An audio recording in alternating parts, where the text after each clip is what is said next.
Sports Court with 13 on your side. Welcome to a playoff basketball edition of Sports Court, where tonight we're arguing the case, what's the greatest playoff block of all time? Testimony. Of course, it's Tayshaun Prince on Reggie Miller in Game 2 of the Eastern Conference Finals in 2004. The greatest playoff block of all time, given the distance Tayshaun had to cover, given the momentum that game had swung back in the Pacers' favor, given how difficult that block was. That's the greatest playoff block in NBA history, bar none. How could you go against the greatest block of all time when the play is named The Block? LeBron James, 2016 NBA Finals on Andre Iguodala. You talk about game-changing moments. Look, I'm not going to deny that Tayshaun Prince's block was incredible, but the stakes were a lot higher in the NBA Finals, and LeBron coming out of nowhere, seizing the moment. You can't argue with that.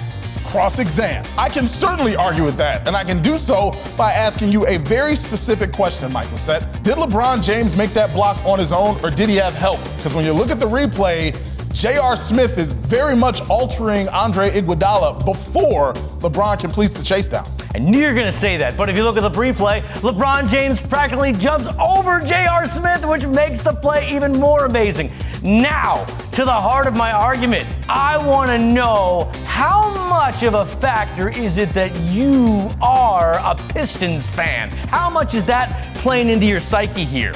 I would have recused myself from this case if I felt that I didn't have the proper judgment. If I felt that my own bias would have weighed in at all, I would have stepped aside and said, you know what, we're not gonna do it. But I know I'm right, so of course we're gonna argue this. Yes, being a Pistons fan, I might know just a little bit more about that Tayshaun Prince block, but facts are facts, it's still a better block. Closing arguments. That 2004 Eastern Conference Finals was the last of an era. That's when defense was as physical as it could be in the NBA, with the exception of the 1980s rough and tumble teams with the Knicks and the Pistons. Early 2004 teams like the Pistons and the Pacers played such physical defense that even in that game, there were 26 blocks. That is the most in NBA playoff history still. Leave it to Tayshaun Prince to chase down the Hall of Famer from behind half court, make a block, and let his momentum carry him into the fifth row because he was running so fast. He gave the ultimate effort, sacrificed his body for a play that lives on in NBA history.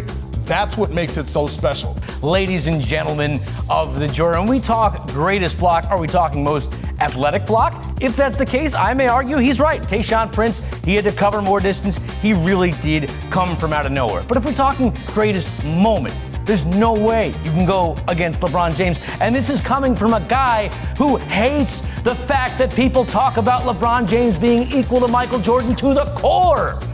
But I will say this, when it comes to blocks in NBA history, in NBA playoff history, LeBron is second to none.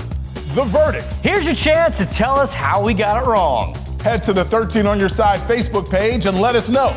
Last week, we discussed if the Red Wings should have retained Jeff Blashill. And Richard must have accidentally agreed with Mike, saying if Yzerman feels he's the guy for the job, then he's the guy for the job. I don't think that was an accident. I think that was on purpose. Robert made an astute observation about Jamal. You are out of your mind if you think he deserves to be fired. He's being asked to compete in the NHL with an AHL talent team. Not fired, just not re-signed. They're not the same thing. And we're not ending right now, we're just pausing until we see you next Friday in Sports Court.